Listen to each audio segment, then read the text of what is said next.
Okay, so figured I'd show this one to you while it's in here for some upgrades, because it is just a really nice build that we did for a guy back in 2022. So I figured I'd kind of walk through it and kind of show it to you and see what we did to it. It's another one of those campers where the guy's had several in the past, but he wanted to delete the water system in it, and so he came in and had us do this custom build. So we'll kind of walk through this whole thing. I haven't done a video here. I've shot several videos here recently, and working on my editing skills and getting them all put together, but figured I would shoot this one in the meantime here, while I know there's several of you guys who are waiting on those, like the one for the flatbed build we just put out, the custom flatbed unit. That's got some videos on the channel already, but figured in the meantime, while you're waiting for that and everything, you would enjoy the walkthrough on this camper. But anyway, yeah, let's look at it. So what it is an 8-foot unit. It's a little longer than 8 feet. I think it's like 8'2". If you look, this is an 8-foot bed, and it's almost all the way to the front with the docking bumpers, and so then it comes back behind the tail lights a little bit. And what a lot of folks don't realize is that truck beds are actually 100 inches long. They're not 8 foot. If it's a long bed, they're 100 inches long. Some of the newer ones are 102 to 100, or 101, 102. So this one's a little longer than 8 feet. But right here, this is a dual propane tank. It's locked, and I don't have his keys for that. Wish I could show it to you, but this is a dual propane compartment, 220-pound bottles. That's what he liked, and then there's a lot more room in there for other things as well. But he liked this dark gray color, and it's hard to do a darker color like this without getting oil canning on the surface. And so, you know, we switched it to the corrugated style, and he really liked that, and I kind of personally like that as well. It looks pretty good. This is a dark gray camper. Let's see if you can see from this side. We don't offer this color anymore, simply because not everybody likes the corrugation, and they oil can quite a bit, and so we go with the lighter, flatter colors so that expansion and contraction doesn't get ugly on you. But I think this one, I'm personally a big fan of this one's look. But yeah, this right here is a propane, or not a propane, this is a generator compartment. That's where he puts his generator and some fuel cans and stuff like that. And then right up here, he's got a refrigerator inside, and we'll go inside in a minute and do that. But the upgrades he's here for is Starlink and an inverter and some things like that. So we'll show you that. Then he's got the furnace there, the 110 power inlet. I personally really like these lights. They rotate, and you can operate them outside and inside. And then right up top here, he didn't like an awning, and so he had us put these on both sides. He can hang other things from there as well in the campsite, but he can suspend a tarp or some sort of canvas from that. And we made him a really, I'll just run up there on the top and show you that roof rack here in a second. But he had us put that on both sides, and then along the back, he does this. Be careful on this ladder not to fall backwards to my demise while I'm holding the phone. But right there, that was quite the rack. We had a local company make that, and we don't do a whole bunch of aluminum welding here, but we do outsource quite a bit of the aluminum welding, even though we build with aluminum. But yeah, we had a local company build that custom rack. It's powder coated and everything. Then we got some solar up top there, refrigerator, the max air fan, and all that fun stuff. And you can see we corrugated that roof as well, and I've talked about that on the other videos as well. But corrugated that because that helps shed the water a lot better and keeps some strength up there. But yeah, not a bad looking build. He's got the electric jacks on here. And inside, I'll just kind of cover this here. This is the electrical bay. It's got the same system as the fishhook in it. A lot of power there, 300 amp hour. Some builds have a lot more than that, but if you're living in it, you should probably have a little more than 300 amp hour.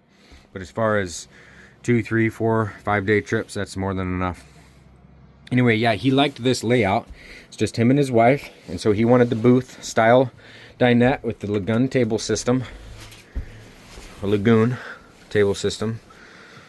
I pronounce it how it's written, but that's fine. Don't know if that makes me a knucklehead or not, but oh well. Then he's got a north-south bed. This is his own mattress. Everyone has a little something different they need there. Then he's got his hampers up there, his USB and everything. And then his cabinets here, right there. One of them might be a wardrobe over here. Nope, he didn't want closet rods, it looks like, just shelves. And then he's got an access panel here so he can get down into the back electrical for his radio and everything. Thermostat, central dimmer switch for all the lights, including the closet lights. Then he's got a radio here. You want to make sure you have a full disconnect switch for the radio because you can see how that thing's on all the time. That's a battery killer, and a lot of those are wired directly to the battery. Then he brought us some specific speakers that he liked, so we did that for him. And then here's what everyone has, their little design things that they do, and I think his, I wasn't sure how it was going to work out in the beginning, but he is a designer and he likes all the cabinets running, all the grains running vertical. And so that was something that we did in this build. Everything is run vertically in this camper. And I kind of remember that now as I look at it because it's actually kind of nice. It gives a nice feel to it.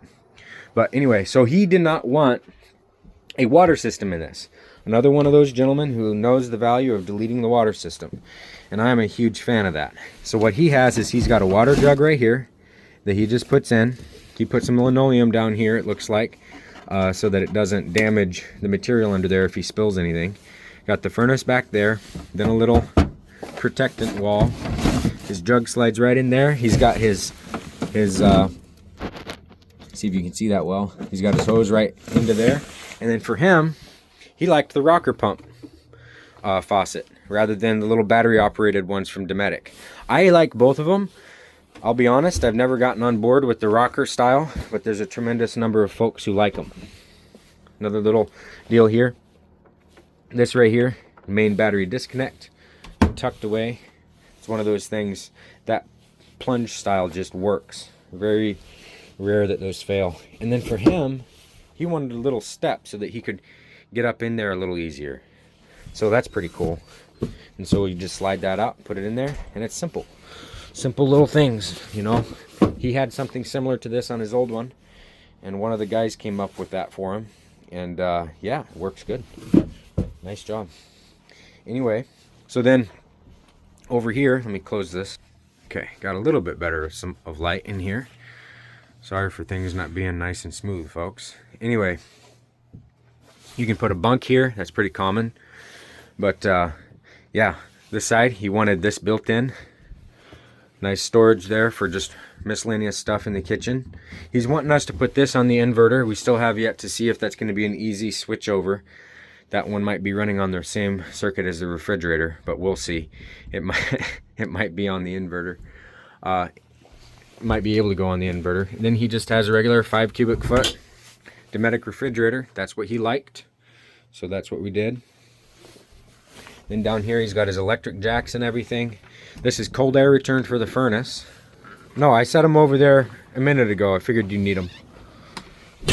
Anyway, so this is the cold air return for the furnace. Basic safety stuff. And what you want to do when you're designing these things out, even though the furnace is all the way over on this side, is you want to design it to where you're drawing air through the cabinets to help warm things up. That way you don't have refrigerator pockets inside cabinets. You want to warm things up. So right here, we have got on this side, this is vented and that's cold air return there. So it helps keep the battery bay cool, but also cooler so it doesn't get too hot. And so it draws that air through. But then it also helps in the winter when the air in here is warm, it draws that air through the battery bay as well. And then it feeds the furnace there. And then that furnace is ducted out over here and it heats inside this shower stall room. He eventually decided he didn't want a door on this bathroom. He just has a closet rod and he covers it that way. And then he has a porta pot that sits right there. Very straight to the point and simple stuff. And then this whole storage system that we did. he really likes it. He said it turned out really good. But when he first asked me if we could do that, I was a little apprehensive as to whether this netting would actually hold it or not. But it did. It held it good, and he says he likes it. But yeah, simple, very simple build, but it's incredibly functional.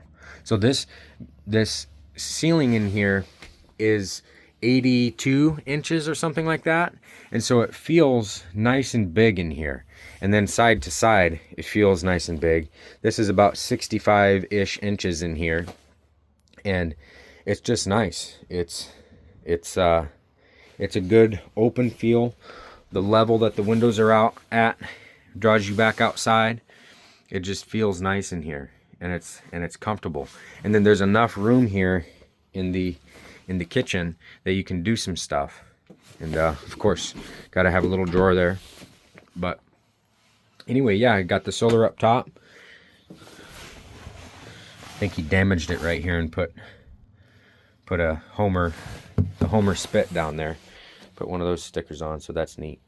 But yeah, just stuff, guys. There's always something a little bit different with each one of these units, and seems like no two are the same. Every one of them is just slightly different in some way or another. So anyway, figured I'd show this to you. We don't always get to do showcase all the different things that we're building, but figured you'd like this one because I like this one. Anyway, catch you on the next one, guys. I'll have that build series. I literally already filmed it, but I am working on my piecing videos together skills, to be fully transparent. Yeah, if I can't just shoot it all at once, I'm not that good at putting them all together. So I'll get better at that, but I'll get that build series video done as well as the flatbed video for you. Anyway, take care. Thanks for watching. I hope you enjoyed it.